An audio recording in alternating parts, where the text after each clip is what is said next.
this will be 497. Because in the last episode, we will have explained the last episode of information. So, hello. Hi. Welcome back. Unfortunate, but it gives us 2 episodes of content, I guess, where we just get to rediscuss things we Sure, yeah, why not? managed to talk about once. Maybe we'll talk about them better the second time.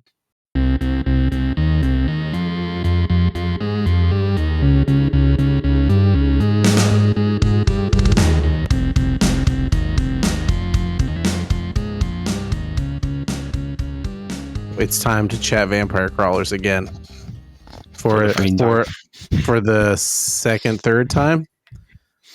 Again, I don't know. You say like, no one heard that, so it's like, no one knows. Well, we did talk about it on the episode before this one briefly. Yeah. Before the one before this one, but the one before this one. I think that's right. I don't know. It doesn't matter. But we're gonna have to cover some basics of vampire crawlers again because last week was probably a little confusing. It is kind of a confusing game, right? Now that you're farther in, do you see what I'm saying? So, Michael, I was trying to explain 2 weeks ago in the Lostness that I felt like maybe it was less random and less more tactical than the original Vampire Survivors. Yes. And while I do still believe it is somewhat more tactical than the original Vampire Survivors, you have changed your mind on the randomness. They did take a lot of notes from Balatro. They sure did, okay. Didn't they, Andy? They sure did.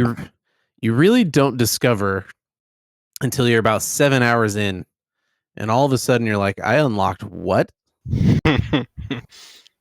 What can I do now? There's an extra card that goes behind my character that just lets me keep all my mana between turns.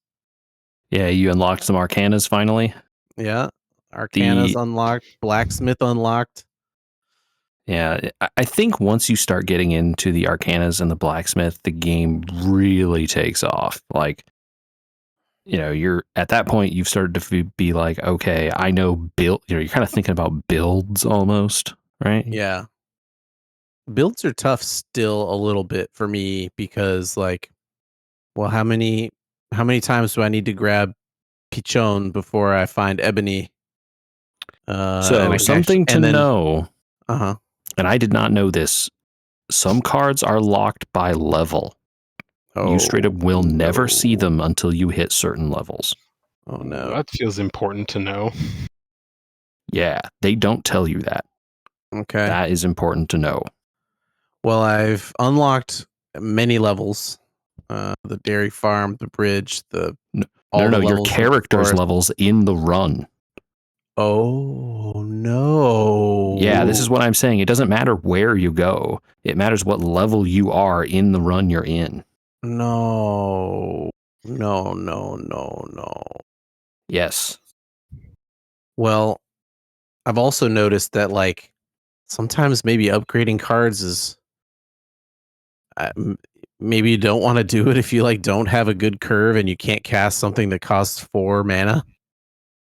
Right. Every single turn. Maybe upgrading that lightning ring isn't the best plan. Right. And, if you put gems in cards and then evolve them, where'd gem go? Well, you can't evolve them if you have a gem in the red card.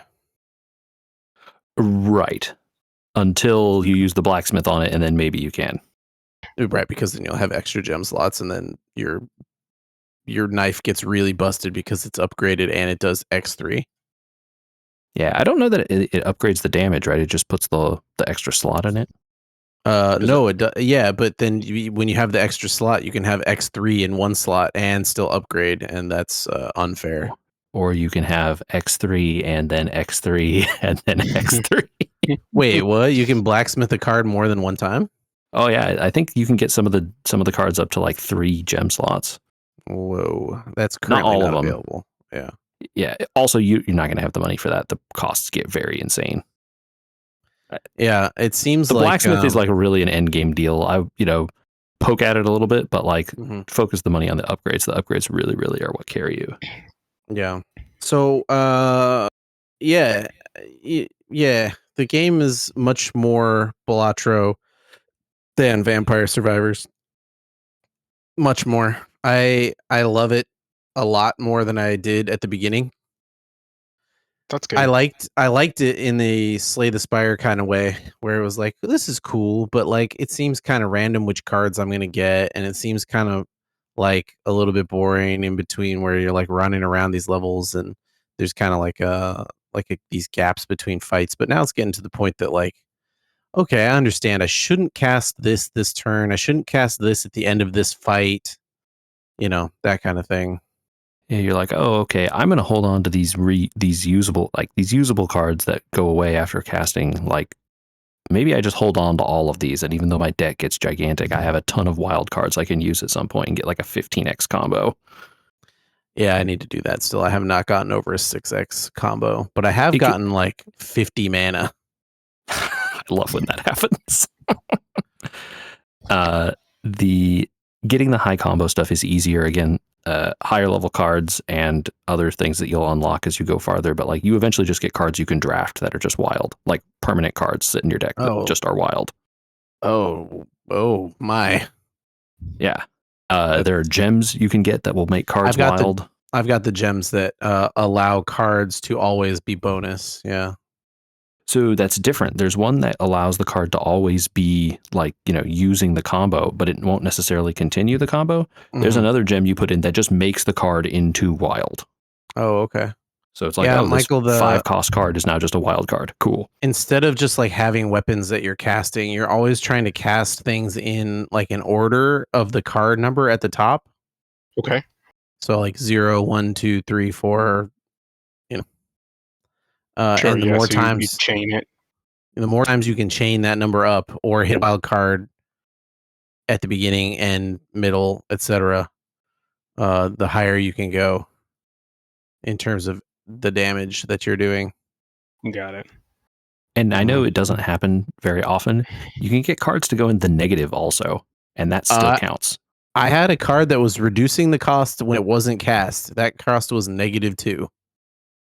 Yeah, it goes down. I think you can go as low as you can make something happen. I don't know that there's a bottom. And you can go -2, -1, 0, 1, 2, all that counts. That's amazing. It's not super relevant most of the time. I mean, it is. But it's fun when it happens. Well, it would be nice to be able to use some of those zeros as a double, like, okay, you'd be already at 2x by the time you hit 0, get two mana instead of 1 or whatever. Yeah, or like you play the card that costs -1 and you gain a mana. Right? Yeah. It does do that. You play the -2 card and it's all of a sudden now +2 mana for other cards, right? Yeah. It definitely felt like Vampire Survivors at the beginning, Michael. Like, okay. I feel like this same learning curve is happening. It feels random. I don't know what I'm doing. I don't know what combos with what. That kind of same feeling existed. And then once you start to unlock the things that are upgrading the cards, the game really feels like it's starting to be a different game entirely. I do still feel in control, but I also feel wildly overwhelmed by the amount of stuff that is going to be possible to do. Okay. Like really, like there's 150 unlocks or something like that. That sounds like Vampire Survivors. Yeah, but this time the unlocks are not just like stuff that happens to your guy while you run around. Now it's like stuff I got to think about. Sure, interactions and ordering of things. Well, because like this character, that character, and that character all trigger red cards. Those characters all trigger purple cards. These characters all trigger attack. These all trigger yellow. How do these characters fit together? Because I can run more than one in my deck. Getting the upgrade to let you run more than one crawler is like so powerful. Like no matter how much money you have to spend on those, it's completely worth it. Yeah. The other thing is that you want to probably play a run with every single crawler and get to a relatively high in run level with them because it unlocks their weapon. which can then show up in the card pool. Yeah, I forgot and while about that's not always like super relevant, like you don't really care that much if you get the stupid like cherry bomb thing or whatever, it is helpful to have more cards that cost 0 and 1 in the pool. Like just decent cards that do something that cost 0 or 1. It's way better than having like 15 knives. Oftentimes I also don't want gems. I'm like, I don't need gems right now. I need cards. I mean, it's fully valid to just cash out. Yeah, I'm starting to cash out more. Although there's an achievement for having a 40 card deck. I will tell you that is the last achievement I got in the game. I beat the last boss. I did everything else before I got that achievement. That's crazy. I have now, I can say I 100%ed all the achievements in that game. I don't know feel if like you're done everything. Yeah, it feels to me like Crawlers, unlike Survivors, is going to be like, and I'm good. I can put this down. There's a last boss and there are credits after the boss. So absolutely yes. But I will say that if they go back and add a DLC or like an update to this, I'm like, hell yeah, I'm all the way back in. Like, let's go. I think you mean when, not if. Probably, right? Yeah. Well, that's wild because I was looking at your playtime and my playtime, and you're only like 2 hours ahead of me on playtime, and I don't feel like I'm anywhere near the end of the game. What level are you on? Number? I've cleared every 1 through 3 that I have available. I have the dairy farm that I have not started yet. Okay. Yeah, you can just go, you know? You don't have to go back and farm. Like, no, I'm not farming. I'm just like going back to the forest to do the 3 different levels of the forest. Oh, yeah. I mean, you want to do the numbers basically in order, right? So, like, if there's a 1 available, do that before you do 2s, et cetera, et cetera. Right. But, like, you can go quite far in the numbers, you know, and it really does matter to go forward, too, because you start unlocking relics that are going to help you do lots of stuff that you don't have. Like, you can gain money way faster when you unlock Overkill. Do you have Overkill yet? I do have Overkill. Overkill is way, way helpful. Do you want to explain that to Michael? Because it is kind of a weird thing. Oh, so you know what Overkill is in Final Fantasy? Yeah. Okay, you get money for doing that in the game. Right. Yep. But only on like bosses, right? Yeah, mini bosses and bosses. The really hard to kill bat that shows up in the middle. You know. Right. Yeah, and like, I mean, crucially, you know, you earn money, you know, kind of proportional to the extra damage that you deal. Yeah. So sort of having crazy combo turns or whatever that you can just extend forever to deal more and more damage is super useful. I ran into a thing I don't know if I understand. Above some final bosses have been like eyes that open. Yeah, so you basically have it, Andy. Like that's how it works. It's the enemies taking turns during your turn, right? A countdown, effectively. Okay. And when, you know, the number of eyes, because you'll notice it's different sometimes, right? Mm-hmm. The number of eyes completes its little circle or whatever the thing in the middle is happens. Either they attack you, you know, or they give you cards. Boo. Sometimes they do. I'm enjoying it. I'm having a good time. It is one of those games that is perfect on the Steam Deck. I don't know how much more perfect it could get than that. I will say I have played it now with both mouse and keyboard and controller, and this game is really good on control. Really good. Yeah. Well, you're playing it on that brand new controller. We talked a little bit about the thumbsticks live last week. That conversation still exists. Okay, so I think like some of the comparisons that we lost was it versus the Steam Deck, and really those trackpads. I was wondering if you tried to use those while you're playing. So I have used the trackpads for a couple of different games. One of them, I have not tried it with Vampire Crawlers, to be clear. That's because that game really The thing that's nice about the controller in that game is it's really easy to misclick when you have a hand of like 30 cards, which is a thing that happens maybe too frequently. And with the controller, it's very easy to just like tap left a discrete number of times and always select the one you want, rather than I'm like whipping my cursor around, you know? Yes, sir. Sure. Yep. So that is, I want to shout that out. That's a really good implementation of that. Mm-hmm. However, other games not really built for this sort of input. I have both played MTG Arena and Heroes of Might and Magic Olden Era, both with the Steam controller now, using the trackpads. Not good. I've never, ever liked MTG Arena with a controller. It doesn't play good. So here's what it is. The controller, when I set it up, it has binds for regular buttons or whatever. You use the trackpad and the buttons like mice buttons. And so you're just effectively playing it with a mouse, but the mouse is in your hands instead of one hand. Mm-hmm. And it binds a few of the functions that you would use off spacebar or enter or escape or whatever to buttons on the controller. I didn't find any benefit playing it that way. In fact, I very quickly went back to not doing it. In Heroes Might and Magic, it's a little different. Again, that's also a very controller-based game, mouse-based game, right? There's a big map, you're clicking around on little things and moving your characters around. I just still don't know that I would prefer it, but it's definitely possible. Unlike, I feel like Arena is possible, but it's like bad. Heroes of Might and Magic feels possible, but like, okay, like maybe if I learned and played this a lot, I would like it. It has a lot more like context. The community mapping for that has a bunch of like settings for when you're in the battle, it's these buttons, and when you're outside of battle, it does this. And it took a little while for me to kind of like wrap my head around all those differences, you know? Right. You can also have it bring up radial menus and do all kinds of weird stuff, which I thought is too much. But you know, the trackpads work. You know, effectively, it's like I can play it, and I have access to the mouse cursor when I need it. That game needs it for, you know, moving your characters around and stuff, and it's good enough. You don't really have to use the mouse for that if you don't want to.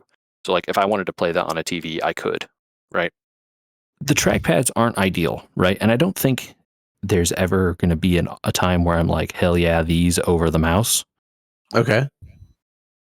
But it is nice to have the option of like, I don't have to sit up with my hands in like a nice, because I laid out my computer in a proper ergonomic fashion or whatever. If I want to use my mouse and keyboard, I kind of have to like sit up and, you know, properly place myself at the desk, which is fine for games I want to be active and engaged in or whatever. But when I want to like chill out, man, you know, that's not the position you want to be sitting in, you know? Right. So it is nice to have the option to then just like, okay, I can scoot the chair back from the PC and just, you know, sit a few feet away and be fine. Mm-hmm. So I like that it has the option.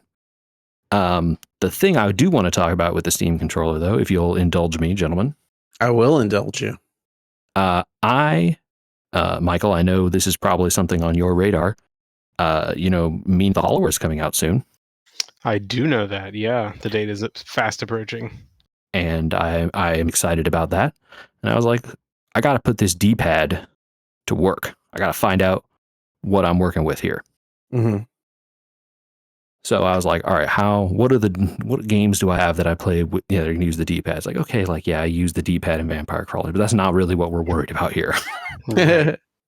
So I booted up some emulators and I went back to play some old games because that's really where the D-pad needs to be on point, right? Absolutely. Yeah. So where did you start? First, I started with some Super NES, so I played a few levels of Mario World, Super Mario World, the classic. And then I fell down a rabbit hole on CRT shaders. Oh, okay. Built into RetroArch, and that was an interesting time. But I learned a lot, but also I think I don't know anything. Just enough to know you don't know. It looks more like I remember now, but also I think it still looks wrong, and I don't know how to fix it. I don't know what I'm doing. I'm playing with levels for bloom and chroma and all these things. And I'm like, I know theoretically what these things are, but I have no idea. You know, it's like if I jack the number up to like all the way to 100, I see a difference, but I'm like, well, this is wrong, but I don't know what's right. And, you know, all these things that go on top of each other. Anyway, it was a very deep rabbit hole, but that's one of those like infinitely deep things that seem a lot of people have opinions about. But, you know, I was playing Super Mario World and I'm like, this picture looks weird, you know? And I was like, oh, you know, it's probably supposed to have scan lines. I don't have scan lines on. It's just like hard, normal pixels. Right. Mm-hmm. And so then I fell down the rabbit hole of like, well, how do I get scan lines? Oh, well, like CRT filters. And then like, oh God, there's so many options. And like, here I am. All of that is to say that I think I was kind of holding the controller wrong, I think, for a lot of it. I think I sort of like, I had to learn to choke up a little bit on the controller, which is a weird thing get your to say. thumbs away from those pads, yeah. Away from the sticks and the pads and just use the D-pad. Yeah, because I think I was initially getting a ton of down inputs that I wasn't really looking for, which is like an immediate way to kill yourself in games like that, right? Yes. Sure. Like you don't want to be like ducking in the middle of your jump or cutting your jump short when you don't want to be. And I think it was just where my hand was positioned, and as I moved it farther up, it stopped happening. Because at first I was worried, like, oh, is this like D-pad kind of bad? You know, because I kept like, why is Mario ducking? Like, stop it, run. You know. Yeah. But it did eventually stop, and I not just like me getting used to, you know, the feel of the thing or whatever, but it's definitely I moved my position farther up on the control surface. So like where my resting position was too low for that that D-pad. But I'm happy to report that the D-pad, other than that, was pretty good. So I didn't have to like not hardware issue. I think we talked about the thumbsticks being completely different this go around. I don't think they changed the D-pad, and I actually think the D-pad is pretty good on the deck as well. Agreed. Yeah, it did what I needed, you know. After I played a few levels of Mario World, I went back and played some Symphony of the Night, another game that has a bunch of D-pad inputs. Mm-hmm. I never would have guessed. Yep. And that was totally fine. You know, I was able to do all the weird sword spells just as I remembered them. So no weird issues with that. I'm still no good at playing as Richter, so I can't do like all the air slides or whatever, but someone could, just not me. But yeah, I think I agree with you, Andy. I had never I haven't used the Steam Deck other than I held it. You know, you gave me yours to hold one time. Yeah. Uh-huh. But I've never really played with it actively. Okay. But I think this is good overall. Like, I really like the controller. I'm enjoying using it. I will say, now that I've had like way more time to use it, the battery life on this thing is really good. Oh, yeah. Well, you told us that new stick technology should have helped with that. Yeah, the tunneling, the TMR tunneling magneto-resistant sticks are apparently a lot lower power or whatever. But like, dude, I have not charged this thing in 2 days. And while I'm not like playing every day for hours, my computer's usually on. I'm usually doing something. Surprising to me that I have not had to charge it, and it's still over like 50%. Wow.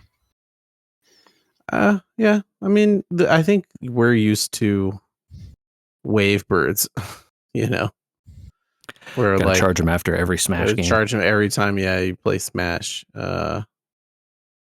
Versus modern controllers. I remember being shocked by the amount of time I got out of the Elite 2, which probably wasn't people listening at the time were probably like, that's not special. But for me, that was a moment where I was like, whoa. I still pull them out of the drawer and they're ready to go. So one thing I was surprised by, or happy to see, I guess. So, the Elite 2, I don't have, my motherboard doesn't have Bluetooth. So I never really was able to use the wireless function on that thing because I don't have a way to connect it wirelessly. You shouldn't have anyway. I bought the direct Wi-Fi connection dongle thing. I did not. It was $30 at the time, and you could hook up to 4 controllers to one of them. So if I ever had 2 people that wanted to play at the same time on this PC, I could. And the polling on that was much, much faster. Which makes sense because the Bluetooth is not very good. Yeah, Bluetooth is not great at polling. So the one thing I have been pleased with is because the Steam controller comes with the little puck / chargy thingy. Mm-hmm. I can use it wirelessly now. And the wireless has been really good. I haven't noticed any latency using it wirelessly. You can also plug it in and then the latency goes way down. So if you're really concerned about that, absolutely do that. It does work. It does improve the latency. Like, it shows you the latency. If you bring up one of the control UIs, it's down there in the corner. It just shows you like average signal and latency. Nice. And cool. You plug in the thing and it goes down by like half. So it's pretty good. But it's totally playable. Like, I was playing Mario and Soten just fine with the wireless. So I like that. Not Call of Duty necessarily, but it is certainly. No one needs to play Call of Duty anymore. It's okay. You know? Yeah, fair enough. Well, I guess we don't, right? We're too old now. Is that how this works? I'm sure that's also true. I don't particularly feel too old to play, but it's probably just better to not, you know? For your mental health anyway, right? Yeah, at the very least. Mm-hmm. Did your mental health survive playing old games? Yeah. I mean, I talked about a couple of them right there, but yeah, it has. Like I said, I went down the rabbit hole with the CRT filters and stuff. And then I started playing Symphony of the Night. And I was like, you know what? This game's pretty good. What if I just kept playing? Yeah. No new games anymore. Why do we need one? This old game is working good. And I think I'm like a good portion away through the first castle in that game. Spoilers for a 40-year-old game or whatever. There's two castles. What? Sorry. Did I delay long enough to tell you that it was to really sarcasm? Convey that? Yeah. I have to go check my map completion percentage, but I don't remember what I'm at. But are you at 140% or whatever? No, the total is like 20. I think the total is like 207 or something. If you get every single possible room and secret room. Wild. Yeah, I'm still under 100. So. Oh, you got 17 more hours to go. Yeah, I haven't gotten to the second castle, right? Yeah. How many hours did you think it took you, Michael, to finish the Dragonlance trilogy? Oh, not many. I mean, I know that if I have the time to sit down, I can power through one of those books in half a day. If of uninterrupted reading, if I had it, right? Who has uninterrupted anything? Yeah, no, I don't know. What's uninterrupted reading? But yeah, so I did finally get through the last book in that trilogy.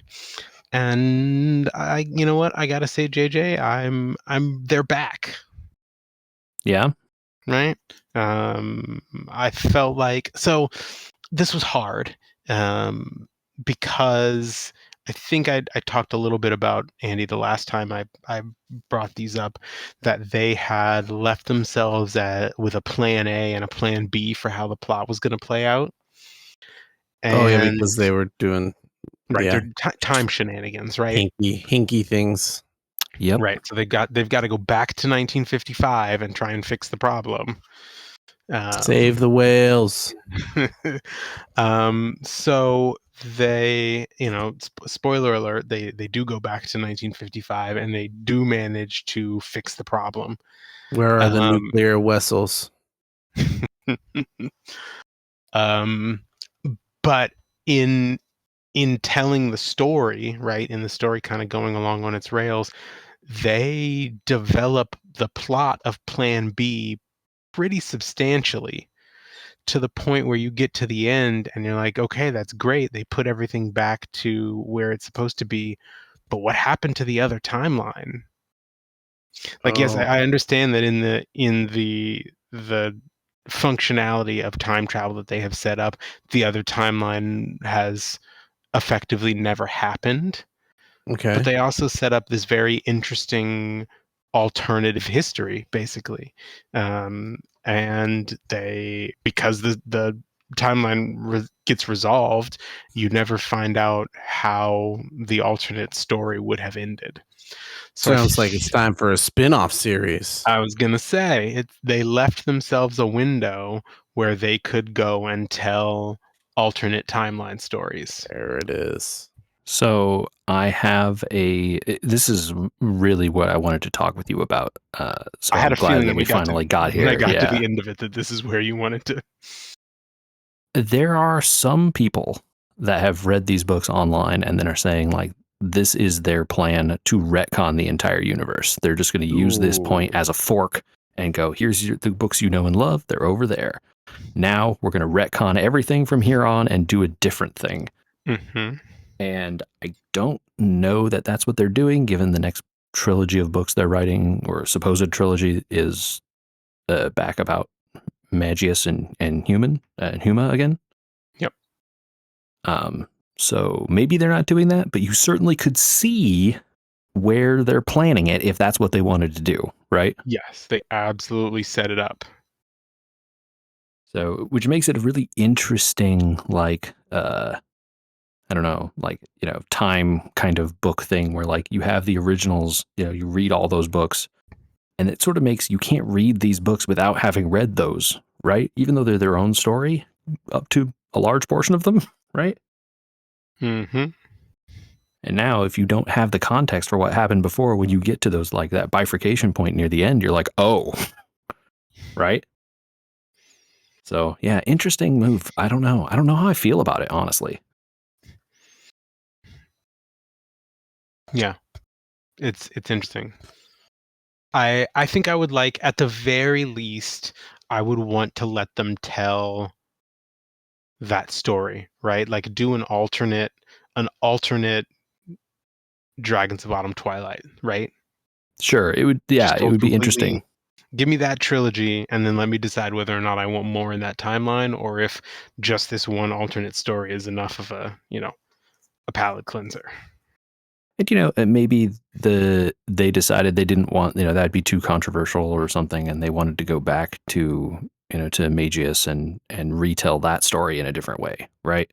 Yeah, because they definitely now, if they're following the timeline they have set up for themselves, have a different path for that character that ultimately ends the same, but has a bunch of difference along the way that they could tap into if they wanted. Yep.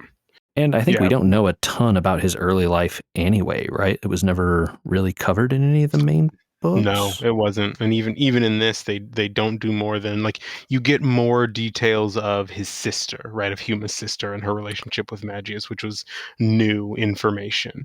But beyond that, you don't really get much in the way of additional details of their backstory. Yeah, so I think that'll be, it seems to be where they're going by the name of the book. So I think that'll tell us some stuff. Yeah, I think I was kind of not too high on the series after the first two books. And not that they were bad, but it was just kind of like, all right, this is feeling, kind of rote. I feel like I've heard this time travel story from them before, Yes. Mm-hmm. And then it didn't end the way I thought it was going to, which was good, I guess. Did you think they were going to take the off-ramp for Plan B? Yeah. I sort of expected that it was like, okay, here, their plan is to just rewrite all this stuff. And so here we go. And like, new future, right? Yeah. Yeah. So the other thing that I kind of wonder, getting to the end of this book, is, are they still, the other thing that they left maybe closed, wink wink, is the gray gem being sealed forever in the box. Yeah, I guess I don't remember where it is at the I guess that gem doesn't show up until we hear about it in Summer Flame, right?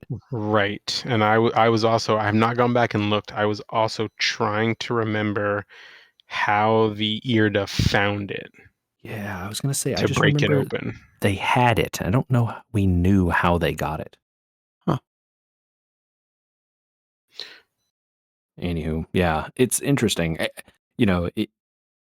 Given the upsetting things that has caused throughout the whole of that story, I wonder if this is them, playfully alluding to like, well, nothing bad could happen here. Wink, wink. Well, it sounds like they stuck the landing, maybe, in terms of rebooting the series. I remember when you guys were talking about the first book, and Michael especially was kind of like, it's a little slow. I don't know that this is, the right beginning. It was just so much lore. Yeah. Right. And maybe it would have exposition too. Yeah. Maybe it would have landed differently for someone who had not read all of the old books. Sure. And I do wonder about that, like how it would have sat, because I think it definitely would have felt like drinking from a fire hose. Yeah, I'm excited to get a series of books maybe where they don't feel encumbered by having to explain the lore of the world again from the beginning and who all these people are and, all these characters you already know or whatever. Because that time period is not super well explored, right? Right. Very cool. Well, if people have theories on what Dragonlance should do next, what should they do?